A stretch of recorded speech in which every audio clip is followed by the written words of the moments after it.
1 litre doğal zeytinyağımız 170'tir. 5 litre doğal zeytinyağımız o da 850 lira. Hatay'dan bize geliyor. Saf zeytinyağı köyden geliyor.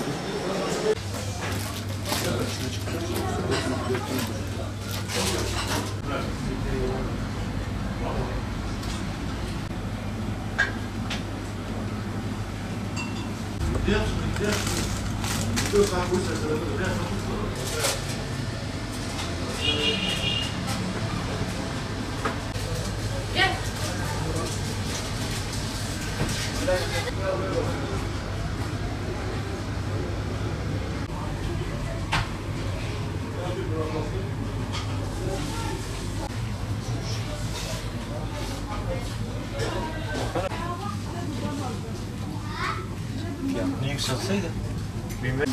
Bu 1 litre zeytinyağı, bu 5 litre ayçiçek yağından daha fazla.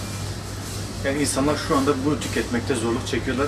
Buna bir an önce çözüm bulunmasını istiyoruz. Zeytinyağların fiyatları bu sene ihracat çok oldu. Dış piyasaya gittiği için en son hükümet yani dökme zeytinyağını yaptığı için yani durdurduğu için şu anda hafif durmuş fakat yine de bayağı bir yükselmiş. Ben bunun da nedeni İspanya'daki yangınlar ve Fransa'daki mesela yaygınlar olduğu için bu sefer onlara daha fazla ihracat ediliyordu.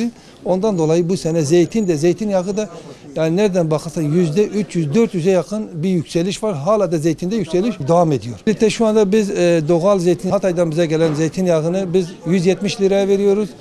5 litresini ise biz şu anda 850 liraya veriyoruz. Marketlerde yani daha yükseğe gidiyor. Mesela 250 liraya kadar rahat bir şekilde satıyorlar. Zeytinyağı her derde de vardır. Yani mesela çok rahat bir şekilde tüketebileceğimiz yani mesela boğaz için olsun, mide için olsun, cilt için olsun.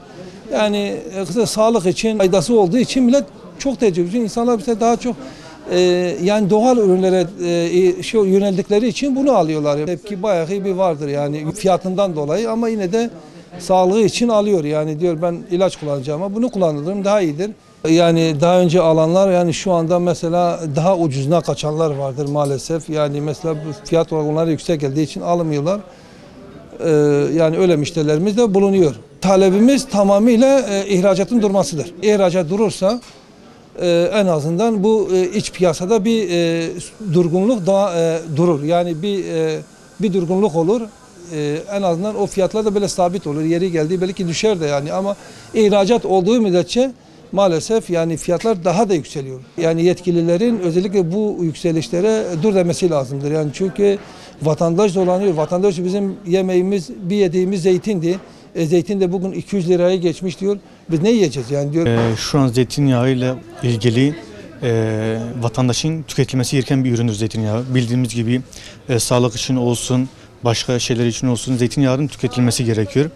Daha önce zeytinyağı ile ilgili biz sürekli yani 5 litre olarak biz aylık 50 koli, 20 koli gibi yüklü miktarlar alırken şu anda sadece 1 koli, 2 koli alabiliyoruz. 5'lik olarak. Diğerleri ise birlikte yine aynı şekilde 1 koli, 2 koli alabiliyoruz. Yani artık biz nasıl ki %400, %500 alım gücümüz düştüyse aynı şekilde bu halka da yansıdı. İnsanlar artık zeytinyağı tüketemiyor. Tüketemedikleri için de sağlıklı beslenemiyorlar. Çünkü zeytinyağının kullanılması gerekiyor, tüketilmesi gerekiyor. Sürekli kullanılması gereken bir üründen insanlar çok yüksek fahiş fiyat olduğundan dolayı şu anda tüketemiyorlar maalesef. Şu anda 1 litre zeytinyağı 5 litre ayçiçek yağını geçmiş durumdadır fiyat olarak. Yani normalde bu fiyat paritesi %20, %30 iken 1 litreye 1 litre şu anda 1 litreye 5 litre dahi üstüne çıkıyor. Yani şu an 1 litreye 1 litre %300, %400 gibi bir farka çıkmış durumda ve bundan dolayı insanlar tüketemiyorlar. Biz bunu toptancılara, fabrika sahiplerine sorduğumuz zaman bu sorun neden kaynaklanıyor, neden bize yüksek fiyata zeytinyağı geliyor, bu fiyatların yükselmesinin sebebi nedir diye sorduğumuz zaman onlar da ihracatı gösteriyorlar. Yani ihracattan kaynaklanan bu sorunun biz giderilmesini istiyoruz. Yani bu sorun tabii hükümet nasıl gideriyorsa onu bilmiyoruz ama acil bir şekilde buna karşı bir önlem almalı ve insanlar zeytinyağı tüketmesi gerekiyor.